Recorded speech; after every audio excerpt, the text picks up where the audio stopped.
To mighty London came an Irish lad one day. All the streets were paved with gold, so everyone was gay, singing songs of Piccadilly, Strand and Leicester Square, till Paddy got excited and he shouted to them there. Dengan karya-karyanya, Rupert Brooke termasuk dalam 16 penyair Perang Dunia I yang dikenang dengan monumen lempengan di sudut penyair di Westminster. Ia dikenang karena puisi-puisinya yang dipengaruhi oleh awal Perang Dunia I.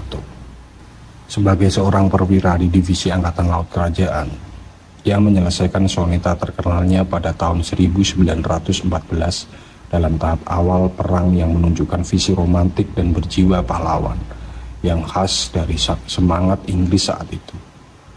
Gaya Brooke dipandang sebagai perwujudan zamannya. Ia mencerminkan pemikiran dan perasaan generasi sebelum perang. Oleh karena itu, ia tetap menjadi sosok penting dalam sejarah sastra di Inggris. Seperti salah satu soneta terbaiknya, Tiara Tahiti, terinspirasi oleh cintanya pada salah satu penduduk asli yang ditemuinya saat mengunjungi pulau di Pasifik Selatan. It's a long way to Tipperary, to the sweetest girl I know.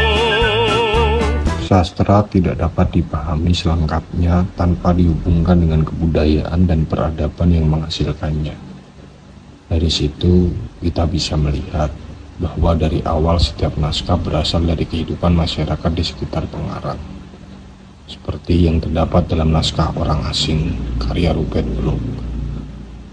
Dalam ruang panggung teater, kita diajak untuk merasakan apa, bagaimana, kenapa sampai kepada perenungan untuk mempertanyakan kembali diri kita sebagai bagian dari makro atau mikrokosmos dalam konteks sosial. Dari naskah yang kemudian disadur oleh Jayakusuma itu, dalam plotnya seringkali digambarkan bagaimana kondisi latar kemiskinan sangat berpengaruh terhadap psikologis suatu keluarga ketika harus berbenturan dengan moralitas untuk mencapai apa yang diinginkannya.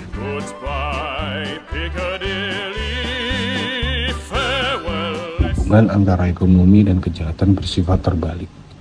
Dengan kata lain, ketika kondisi ekonomi menguntungkan, frekuensi kejahatan relatif rendah.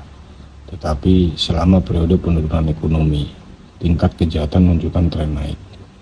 Teori psikoanalisis Freud, terutama dalam kaitannya dengan gagasan id, ego, dan superego, memberikan dasar yang berguna untuk memahami dampak psikologis kemiskinan. Menurut psikoanalisis Freud, dorongan itlah yang mendorong mereka untuk melakukan kejahatan.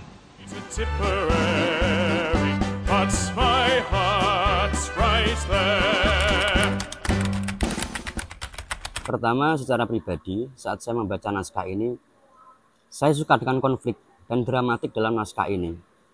Yang mana memang naskah ini konflik-konfliknya sangat real, yang kerap dialami oleh banyak manusia di sekeliling kita ataupun di luaran sana.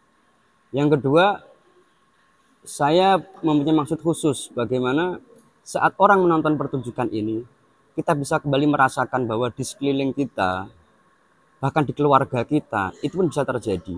Dan saya mengharap kita bisa kembali menjadi manusia yang mempunyai simpati dan empati dan bisa merasakan sekitar. Karena menurut saya, sekarang jiwa sosial itu sudah mulai terkikis. Dan kami ingin merasakan, ayo kita kembali ke pertunjukan ini untuk melihat dan merasakan bahwa kita harus kembali menjadi manusia. Menurut saya masih sangat relevan karena dalam naskah ini kita mengusung kemiskinan, yang dimana kemiskinan menjadi PR kita semua.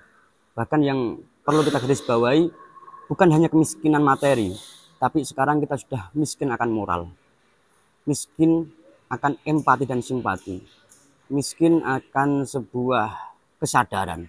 Itu yang ingin kita tonjolkan dalam naskah ini. Untuk Orang Asing sendiri, dia itu adalah anak dari keluarga yang miskin dan dia memiliki suatu tujuan. Jika aku tidak pergi ke kota, maka aku tidak akan memberikan suatu gebrakan kepada keluargaku. Karena latar belakangnya ini keluarganya sangat miskin. Jadi Bapak di sini tuh seorang petani serabutan yang pekerjaannya mengandalkan ladang orang lain, bukan ladangnya milik sendiri, dan juga mengandalkan dari kerja jual beli kayu bakar dan lain-lain seadanya karena memang keterbatasan hidupnya.